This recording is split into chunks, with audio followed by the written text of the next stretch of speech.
अनिल नेगी जी को जानना है, इंडसइंड बैंक शेयर लिए हुए हैं, अभी उसे रखना है या सेल कर दें? जिस तरह की चीज़ें रही बीच में, जिस तरह का घटनाक्रम रहा, अच्छी खासी पिटाई भी हुई शेयर की। आगे क्या देख रहे हैं इसमें? क्या जिनके पास अभी तक है वो क्या करें इसमें?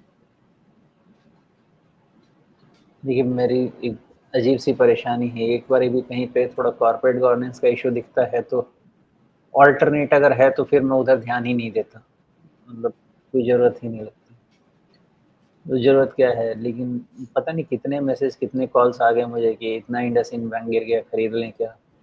मैंने कहा भैया अपना देख लो, मुझे तो डर लगता है कहीं पे भी कॉर्पोरेट गवर्नेंस का इशू ना, पता नहीं ऐसा लगता है। मैं थोड़ा सा कभी कभी हो सकता है, आप कह सकते हैं मैं एग्जैजरेट कर देता हूँ, लेकिन मुझे लगता है कि एक बार किसी को नशे की आदत हो गई तो इतनी जल्दी छूटती नहीं है, उसे ही समझ लीजिए।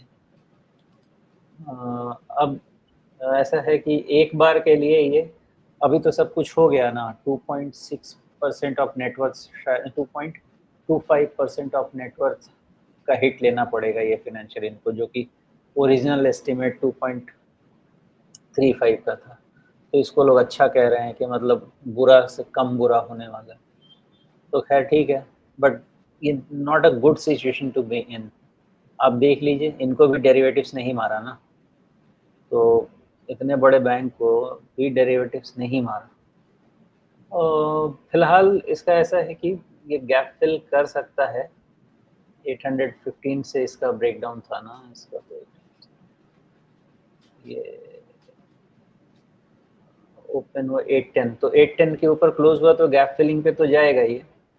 इन दैट केस हो सकता है कि ये 950 वाले रेंज तक चला जाए और फिर उसके बाद अपना नया डायरेक्शन फाइंड आउट करने की कोशिश करें। बाकी भाई साहब, इतने सारे बैंक पड़े हैं जिसमें क्वालिटी पड़ी है, तो आपको इंडसइंड बैंक में ही इतना प्यार आ रहा है तो फिर देखिए क्या करें। जी, बिल्कुल। लेकिन सुमेश,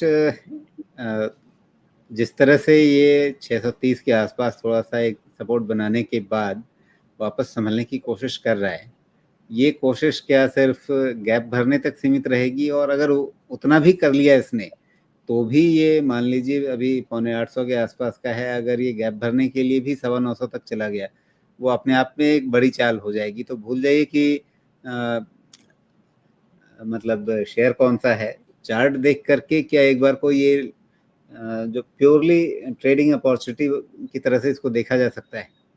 कर सकते, ट्रेडिंग अपॉर्चुनिटी तो स्टॉप लॉस चीज़ है ना, वो कर सकता है, बिकॉज एकदम से डिप्रेस्ड वैल्यूएशन में चला गया है ना। मतलब जो आपको पब्लिक सेक्टर बैंक का वैल्यूएशन मिलता है उस पर चला गया, तो उस केस जी, में स्टॉप लॉस ट्रेड कर सकते बस एक ही चीज़ ध्यान रखिएगा कि इससे पहले जब पहला झटका इसको अक्टूबर 2024 में लगा था, उस समय भी यही था। अगर यहाँ तक का चार्ट देख करके अगर मेरे सामने सवाल आया होगा तो मैंने फिर वही पूछा होगा कि 922, 920-25 के आसपास सपोर्ट बन रहा है, क्या किया जा सकता है? अब वापस एक बार फिर वैसा ही एक सपोर्ट बन रहा है। कभी कोई तीसरा झटका लग गया, वो हीरामन की तीसरी कसम थी। वैसा कुछ हो गया तो फिर ये मतलब जिस तरह से गैप डाउन हुआ, इसने कोई मौका नहीं दिया होगा। जो लोग स्टॉप लॉस लगा के बैठे होंगे 925 पे या 920 पे या जहां भी, उनको कोई मौका नहीं मिला होगा संभलने का। नहीं, इसमें एक ही चीज़ इनके फेवर में जाती है कि नाउ सब कुछ आउट इन दी ओपन है, और इनका वैल्यूएशन जो कोविड लो का वैल्यूएशन था वो वैल्यूएशन, तो मे बी एक यहाँ से वो टेक्निकल बाउंस पॉसिबल है, लेकिन इतना बड़ा क्रेडिबिलिटी लॉस है कि वो क्रेडिबिलिटी गेन करने में तो समय लगेगा।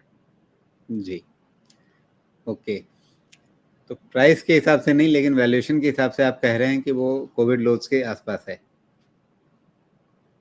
हाँ, वैल्यूएशन के हिसाब से।